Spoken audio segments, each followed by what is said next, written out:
24 bishan juun waxaan ka qayb galay shir lagu qabtay Botswana. shirkaas oo loo qabtay dowladaha afrikaanka ah aan idhaahdo socod dowladaha afrikaanka ciidamadooda dhulka oo maxaan ku rahdaa dowlado badan ay ka soo wada qayb galeen ayna sponsor garaysay oo waday dowladda Maraykanka. shirkaas muhiimadiisu wuxuu ahaa in ciidamada Afrika maxaan ku rahdaa wadamada Afrika ay isku xil saaraan sidii security-ga nabadgelyada wadamadooda ay iskaga saari lahaayeen iyo sidii ayaga laftigoodu ay isku kaashan lahaayeen oo mataqaanaa xiriir saaxiibtinimo iyo cooperation ay wada yeelan lahaayeen. shirkaasi runtii ciidankeena si gaara buu muhiimad ugu lahaa. waa mare waxa aad iyo aad looga hadlay howlgalladii ugu dambeeyey ee ciidanka xoogga dalka uu qabtay oo aad iyo aad loogu soo jeediyey dowladaha ka qayb gala ciidankeenna taakuleeya oo dhammaantood ay ka hadleen. aad iyo aad bayna u ammaaneen howlgallada ciidankeenna uu wado kuwii hore iyo kuwa dambe iyo kuwa hadda ku jirna aad baa loo ammaanay. runtii raalli baa laga noqday. waxayna noqotay miisaal in laga dhigto wadamada problemyada haysto sideenoo kale ah oo dhibta nooca aan ku jirno oo kale ku jiro sidii Soomaaliya ay rabtay inay uga baxdo inaan miisaal u noqonnay bay markhaati ka noqotay. aad iyo aad baana nolo kugu ammaanay. waxaa la yidhi saasoo kale la rabaa kuwa kalena waxaa lagu booriyey inay ku daydaan. shirkaas intuu socday waxaan chance u helay ama u helay qayb inaan la qaybsado saraakiil badan oo dhigayga ah taliyayaasha ciidamada ah maxaan ku rahdaa taliyaha ciidamada dhulka ah inaan la qaybsado fikradeeda isdhaafsano fikradooda aan wada xaajoonno aan wada la hadalno aan isdhaafsano khibrad iyo waayo aragnimo sidii mataqaanaa qolo walba fikradda ay hayso mataqaanaa isku dhaafsan lahayd la isku weydeersan lahayd. waxaa kaloo si gaara aan ula hadlay oon time dheer ka wada hadalnay dowladda Maraykanka ciidamadeeda sponsor gareey iyagu gobolada Africom iyo USARAF kuwa la yidhaahdo oo khaasaan ciidanka dhulka taakulay labadaas qolo oo ayagana aan u jeediyey fikradaha ciidankeenna iyo qaabka aan rabno inaan ku gudano waajibaadkii iyo qaabka aan rabno ayagu inay noo taakuleeyaan oo maxaan ku idhahdaa waxyaalaha aan isleenahay waa baahi gaar aad u qabtaan sidii nala kaga taakulayn lahaa.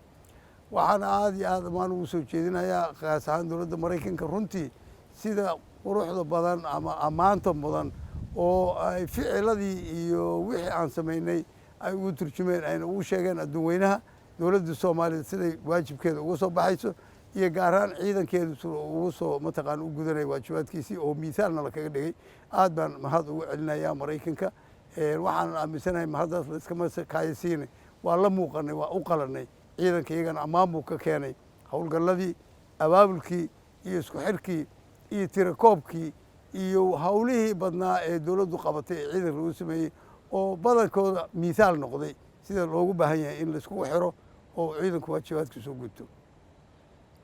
waxaan si gaara waqti badan ugu wada hadalnay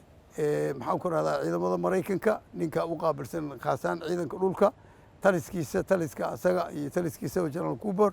aad buu waxaan mataqaanaa uga wada hadalnay danab iyo xaaladda ay ku sugan tahay iyo sidii awooddeeda kor loogu qaadi lahaa ama ha noqoto awoodda maxaan ku rahaa baawarka ama fire power waxa la yidhahdo dabkeeda ha noqoto ama mobilitygeeda ha noqoto ama communicationkeeda ha noqote. waxaan u soo jeediyey qodobo badan oo aanu leeyahay anu aan lahaa way u baahan tahay danab in la marsiiyo kor loogu qaado si awooddeeda ay mataqaanaa loo xoojiyo. aad iyo aad bayna ila qaateen waxayna aad iyo aad igu ballan qaadeen in ay ka dhabaynayaan ayna siinayaan awooddaas ciidankeennu uu baahan yahay khaasaan ciidanka danab. waxaa kaloo iyadana aad looga wada hadlay sidii ciidamada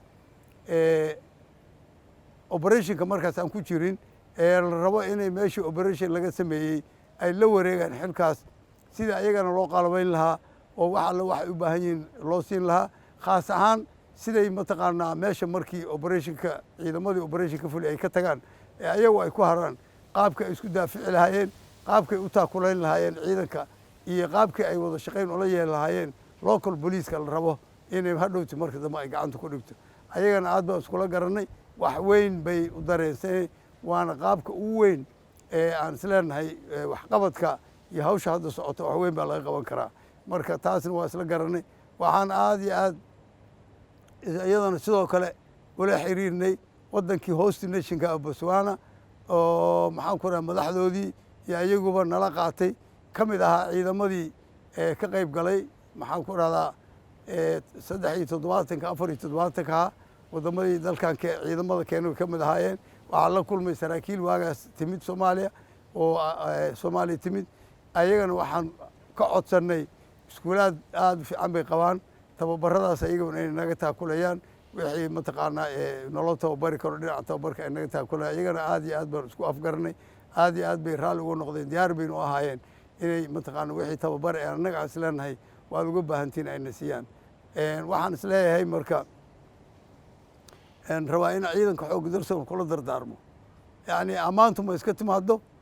in lagu ammaano oo hadda mataqaana tira waa la ammaanay waa fariisanayaana wax ma tarto waxaa loo baahan yahay ammaanta iyo magaca iyo bannaanka aan ka muujinay keliya kuma filna ficil bay u baahan tahay inaan ficilkayga ka dhabanay u baahan tahay waajibaadkayga inaan gudanay u baahan tahay isxilqaan gaar ah oo aad iyo aad kii hore ka badan bay u baahan yihiin maxaa yeeley shalay haddii meel lagu ammaanay berri inaad meesha hoos ugu dhacdo adigana ceeb bay kuu tahay dalkana ceeb bay u noqonaysaa waxaan aad ugu ammaanayaa ciidankeenna iyo waajibaadka saraakiisheenna waajibkooda dad gutay inay waxaan ku sii boorinaya inay kor usii qaadaan oo sii kordhiyaan si aan mataqaanaa dhibaatadan ummadda Soomaaliya haysata aan uga dulqaadno waajib bay nagu tahay inaan fulino waxaan idinku dheerinayaan aad iyo aad idinku dhiirigelinaya qof walbo idinkama inuu xilqaan dheeri sameeyo sida aan iskaga ummadda Soomaaliyeed uga qaadno culaabta iyo dhibta hortaagan oo diidsan horumar iyo nabad in ummaddaani gaarto